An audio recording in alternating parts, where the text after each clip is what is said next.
নমস্কাৰ, তোমালোকক আমাৰ অন্য এটা ভিডিঅ'লৈ স্বাগতম জনাইছোঁ। আজি আমি এই ভিডিঅ'টোত আলোচনা কৰোঁ আফটাৰনুন অন এ হিল, যিটো পইম, সেই পইমটোৰ প্ৰশ্ন উত্তৰ অথবা এক্টিভিটিখিনি এটা এটাকৈ অতি সহজ ভাষাত আলোচনা কৰিম। তোমালোকে যদি ভিডিঅ'টো প্ৰথমৰ পৰা শেষলৈকে চোৱা, তেতিয়াহ'লে তোমালোকৰ কুৱেশ্যনখিনি নিজে নিজে কি হৈ যাব, মুখস্থ হৈ যাব। কুৱেশ্যন এনচাৰখিনি তোমালোকে ভালদৰে বুজি পাবলৈ হ'লে তোমালোকে পোনপ্ৰথমে কবিতাটো ভালদৰে বুজি পাব লাগিব। যদি তোমালোকে কবিতাটো বুজি পোৱা নাই, তেতিয়াহ'লে আমাৰ চেনেলত কবিতাটোৰ অসমীয়া আলোচনা আপলোড কৰি থোৱা আছে, তোমালোকে পোনপ্ৰথমে সেই ভিডিঅ'টো চাই লওক। আহা আমি এতিয়া প্ৰশ্নখিনিৰ মাজলৈ যাওঁ। What are the few things that the poet will see while standing on a hill in afternoon? যেতিয়া কবি আবেলি পৰত পাহাৰলৈ যায়, তেতিয়া কবিয়ে কি কি দেখিছিল পাহাৰত? এতিয়া থিংছ মানে হৈছে বস্তু, পইট মানে হৈছে কবি, while standing, while মানে হৈছে যেতিয়া, standing মানে হৈছে থিয় হৈ থকা, আফটাৰনুন মানে হৈছে আবেলি, আমি যিটো কবিতাটোত পঢ়িয়েই আহিছোঁ।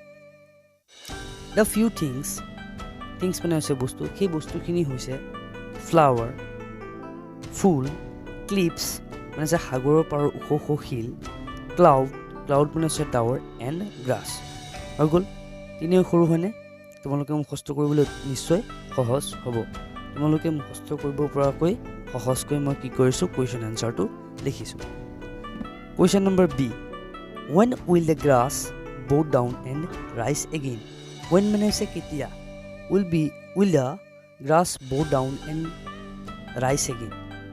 কেতিয়া ঘাঁহবোৰ এবাৰ তললৈ যায়, পুনৰ এবাৰ ওপৰলৈ যায়।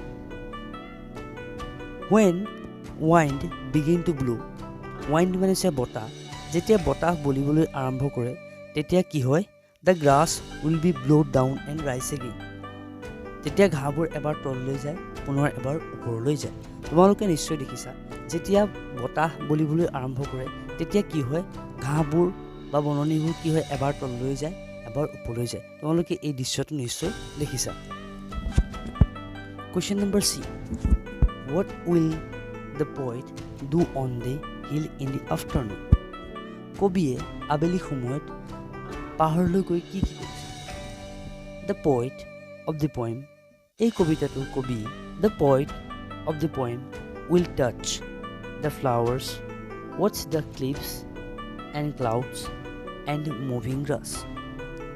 কবিয়ে কি কৰিছিল, যেতিয়া আবেলি পৰত পাহাৰলৈ গৈছিল তেতিয়া কবিয়ে ফুলবোৰ চুইছিল আৰু সাগৰৰ পাৰত যিবোৰ ওখ ওখ শিল সেইবোৰ চাইছিল, ক্লাউডছ অৰ্থাৎ ডাৱৰবোৰ চাইছিল, আৰু when will the poet go home, কবি কেতিয়া ঘৰলৈ আহিছিল।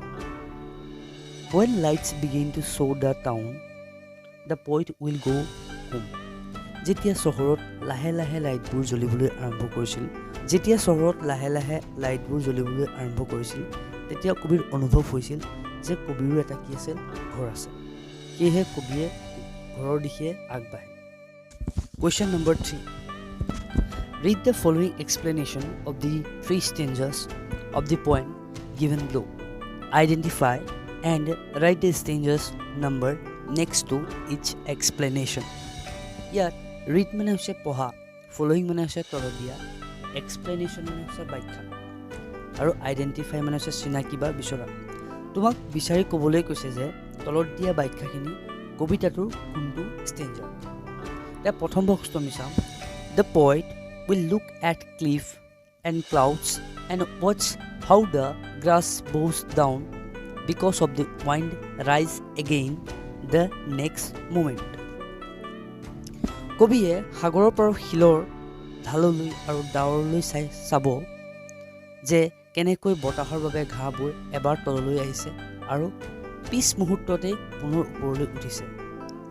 এতিয়া তোমালোকে কোৱা, এই ব্যাখ্যাটোৰ কবিতাটোৰ কোনটো ষ্টেঞ্জাৰ কথা কোৱা হৈছে? এনচাৰ নিশ্চয় নিশ্চয় এই ষ্টেঞ্জাৰটোত আমাৰ দ্বিতীয়টো ষ্টেঞ্জাৰ কথা কবিতাটোত কোৱা হৈছে। আহা আমি 2 নম্বৰ বক্সটো চাওঁ। The light will begin to show up from the town when it gets dark. The poet will identify the light when belongs to pitch and return home. আন্ধাৰ হোৱাৰ লগে লগে যেতিয়া চহৰ বা টাউনত লাইটবোৰ জ্বলিবলৈ আৰম্ভ কৰে, কবিয়ে সেই পোহৰ দেখি চিনাক্ত কৰি ঘৰলৈ উভতি যাব। ইয়াত এইটো কথা কোৱা হৈছে যে যেতিয়া লাহে লাহে চহৰত লাইটবোৰ জ্বলে তেতিয়া কবিৰ অনুভৱ হয় যে কবিৰ এটা কি ঘৰ আছে। এই কথাটো কোনটো ষ্টেঞ্জাত ব্যাখ্যা কৰা হৈছে? এই কথাটো এনচাৰটো হ'ব আমাৰ লাষ্ট ষ্টেঞ্জা। কবিতাটোৰ শেষৰ যিটো ষ্টেঞ্জা তাত আমাৰ এই ব্যাখ্যাটো আলোচনা কৰা হৈছে। বক্স নম্বৰ 3টো চাওঁ আহা। The poet will climb a hill in the afternoon. She will be happy to do so. She will see and touch the flowers that are in abundance in the hill, but she will not pick a single flower.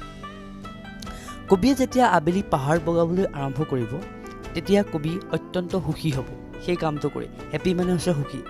She will see, touch the flowers.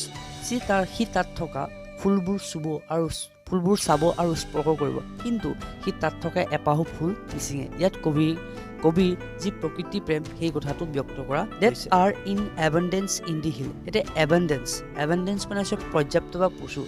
এতিয়া পাহাৰত কি আছে ফুলবোৰ পৰ্যাপ্ত পৰিমাণে আছিলে। but she will not pick a single flower. কিন্তু ইমানবোৰ ফুল থকা স্বত্বেও কবিয়ে তাৰ পৰা কি এপাহু ফুল নিচিঙে। এই ব্যাখ্যাটো কবিতাটোৰ কোনটো ষ্টেঞ্জাত আলোচনা কৰা হৈছে? এই ব্যাখ্যাটো কবিতাটোৰ ফাৰ্ষ্ট ষ্টেঞ্জাত আলোচনা কৰা হৈছে। ইয়াৰ এনচাৰটো হ'ব ফাৰ্ষ্ট ষ্টেঞ্জা। এতিয়া আহা আমি কুৱেশ্যন নম্বৰ 4 খিনি আলোচনা কৰোঁ। 4 মেটচ দ্য ফলোয়িং। ইয়াত কি কৰিছে আমাৰ সোঁফালে থকা যিখিনি শব্দ বা বাক্য সেই বাক্যখিনিৰ লগত আমাৰ বাওঁফালে থকা বাক্য কোনখিনি মিলে সেইখিনি মিলাবলৈ কৈছে। এতিয়া আমি ইয়াৰ প্ৰথমতে এইখিনি পঢ়ি চাম। পঢ়ি কবিতাটোত কোনখিনিৰ লগত এইখিনি মিলিছে আমি সেইখিনি পূৰ কৰিম। যদি আমি কবিতাটো ভালদৰে পঢ়িছোঁ তেতিয়াহ'লে আমাৰ এইখিনি পূৰাবলৈ অতি সহজ হ'ব। আহা আমি এতিয়া এইখিনি মিলাওঁ। দ্য পইণ্টৰ লগত তোমাৰ মিল খাব will be on a hill in afternoon. A lots of flower লগত তোমাৰ মিল হ'ব আৰ ইন দ্য হিল। দ্য গ্ৰাছৰ লগত তোমালোকৰ মিল হ'ব বো ডাউন এণ্ড ৰাইজ এগেইন। লাইটৰ লগত তোমালোকৰ মিল খাব show up from the town. এতিয়া আমি 5 নম্বৰ কুৱেশ্যনলৈ যাওঁ। 5 নম্বৰটো কুৱেশ্যনটো কোৱা হৈছে discuss with your friends what you have understood from the point and share with your classes.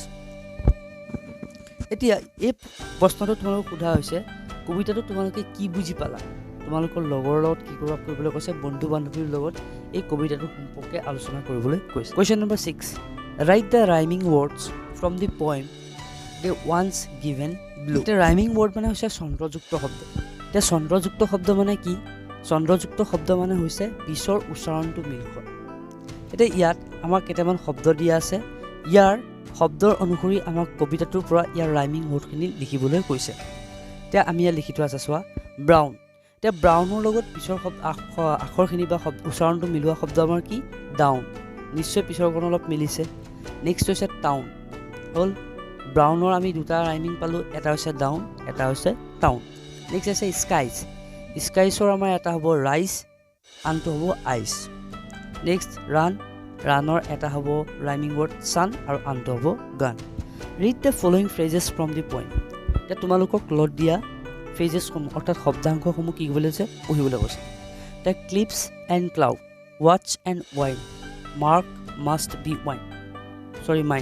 এতিয়া তোমালোকে যদি শব্দখিনি ভালদৰে চোৱা তাত তোমালোকে দেখিবা যে প্ৰথম শব্দটো প্ৰথম আখৰটো আৰু শেষৰ শব্দটো প্ৰথম আখৰটো কি হৈছে মিল হৈ আছে। এনেদৰে যদি প্ৰথম আখৰটো হত কনচনেণ্ট হয় তাক এলিটাৰেশ্যন বুলি কোৱা হয়।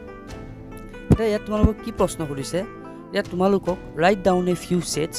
এনেদৰে তোমালোকক কেইটামান শব্দ লিখিবলৈ কৈছে যিকেইটা এই এলিটাৰেশ্যন মেথডটো খাটে। এতিয়া তোমালোকে গম পালা যে এলিটাৰেশ্যন মানে কি। Now write down a few sets of the using alliteration, one is done for you. এতিয়া তোমালোকক কৈছে যে এলিটাৰেশ্যন হৈ থকা কেইটামান শব্দ লিখিবলৈ কৈছে, অৰ্থাৎ প্ৰথম আখৰটো হত মিলি থকা অৰ্থাৎ প্ৰথম আখৰটো হত কনচনেণ্ট থকা কেইটামান শব্দ লিখিবলৈ কৈছে। যেনে তোমালোকক এটা দিয়া হৈছে টল এণ্ড টাৱাৰ। এতিয়া তোমালোকে কেইটামান নিজে লিখিব লাগে। মই কেইটামান লিখি দিছোঁ তোমালোকক। ক্লিপছ এণ্ড ক্লাউড, আন এটা হৈছে ক্লিন ক্লথছ, আন এটা হৈছে বেষ্ট বয়। বাকীকেইটা তোমালোকে নিজে লিখিবলৈ চেষ্টা কৰিব। Question number 8 I will be gladdest thing under the sun. These two lines from the poem say that nature give happiness to the poet beside the happiness. Nature give us a lot of other things. Write down a poem such things. এতিয়া আমাৰ যেটো 8 number কোৱেশ্চনৰ এটো I will gladest thing under the sun. মই আনন্দিত হ'ম সূৰ্যৰ তলত। Question number 7 কবিতাটোৰ এই দুই শাৰীত কোৱা হৈছে যে প্ৰকৃতিয়ে কবিক সুখ দিয়ে। সুখৰ উপৰিও প্ৰকৃতিয়ে আমাক আন বহু বস্তু দিয়ে। ইয়াত তেনেকুৱা কেইটামান বস্তুৰ নাম লিখা। অৰ্থাৎ তেনেকুৱা কেইটামান বস্তুৰ নাম ইয়াত তলত লিখিবলৈ। এতিয়া তেনেকুৱা কেইটামান বস্তু হৈছে ফ্লাৱাৰ্ছ মানে হৈছে ফুল, ক্লাউডছ মানে হৈছে ডাৱৰ, প্ৰকৃতিয়ে আমাক ডাৱৰ দিয়ে, ফুল দিয়ে, আৰু ৰিভাৰ মানে হৈছে নদী। আজিলে এই ভিডিঅ'টোত আমি ইমানখিনি প্ৰশ্ন আলোচনা কৰিলোঁ। ইয়াৰ পিছৰ ভিডিঅ'টোত আমি বাকী থকা কুৱেশ্যনখিনি আলোচনা কৰিবলৈ চেষ্টা কৰিম। তোমালোকে যদি এতিয়ালৈকে আমাৰ এই ভিডিঅ'টো চাই আছা তেতিয়াহ'লে ভিডিঅ'টো লাইক কৰি দিবা আৰু চেনেলটো ছাবস্ক্ৰাইব কৰি দিবা।